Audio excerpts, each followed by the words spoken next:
restricts their ability to fight these fires. And what we're looking at is just tragic here. We just are now getting the first look at the Altadena, Pasadena area. That's Fair Oaks, and that's East Loma Alta Drive. Maybe I'll bring up Sky Map real quick. Every single home along this stretch has been lost. Now, the terrain is a little different here than what we saw in Pacific Palisades, but it's just as widespread. The destruction here is ominous. Everywhere we look, we see homes are lost. Complete neighborhoods completely gone. It looks basically like it was carpet bombed with incinerated bombs. If you've ever seen pictures from World War II after the bombers have gone by, that's what it looks like. We'll come back off Sky Map, but it gives you an idea where we're looking, and I just want to push in tight and show you the destruction down here. It is saddening me, absolutely saddening what we are seeing, and each one of these homes that you're looking at are now completely gone. Every now and then we'll see a home that is standing, but on this block right here, you see every single home has been lost. This fire, the portion that is raging, is still up in the Angeles National Forest. We've had a lot of smoke, but just moments ago we were able to work our way around the smoke and really get a view of everything that is going on here, Philip. And it's just overwhelming when you get a look at it. It's so sad. I think that estimate of 4,000, it's going to go way up if I'm not mistaken. You see the fire for the most part is not approaching any homes. It's burning up towards Mount Wilson. Yesterday we were flying over the Mount Wilson area. They were able to save it. Fantastic job, because it looked like Mount Wilson was going to go down.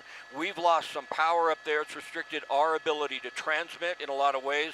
You see all the antennas up there, communication centers, some of them running on generators, but they did lose all of their power. But I want to come down from there and then go back into the Pasadena and the Altadena area, and similar to what we saw in the Palisades, it's ominous. The destruction is just overwhelming. Thousands of homes are lost. The human toll, we understand, you might have a better figure. The last figure I heard, at least 5 people were killed in this fire, and you can only imagine, Philip, it was, Wednesday night, Wednesday morning, we couldn't fly, the winds were too high, and all of a sudden 80-mile-an-hour winds ripping down this canyon, coming out of the Angeles National Forest, come right down through Altadena, right into Pasadena, and here's what it left behind. It's saddening. If the camera will stop pulling out and maybe go back into that block that you were just showing there, I think your comments about the death toll and the destruction, I think, will be real evident as we look at this. And here's what I mean. We don't know how many people did or didn't heed the evacuation warnings during the heat of this fire, during the peak of this fire.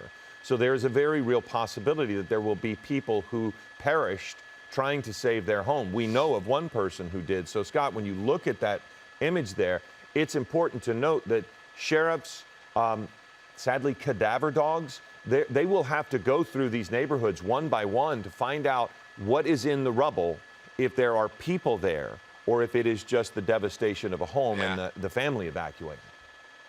Yeah, it's certainly going to take some time, but just to put it in perspective, this started 6:30, I believe, on Tuesday evening.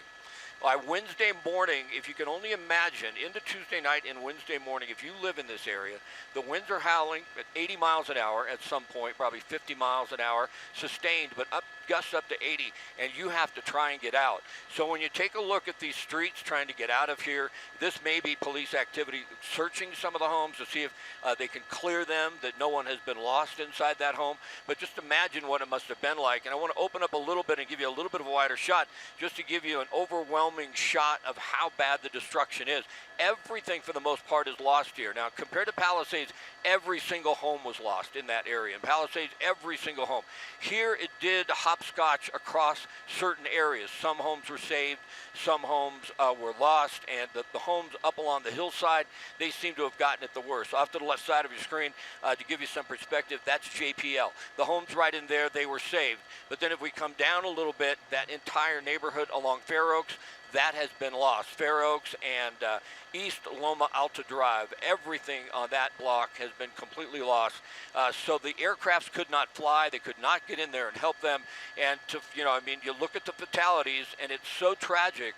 But even if you were trying to get out, this was so overwhelming, it would be easy to get trapped if you were elderly, if you were non-ambulatory, and you needed help. There just couldn't have been enough assistance quickly to get those people out, unfortunately. Okay. Scott, thank you very much.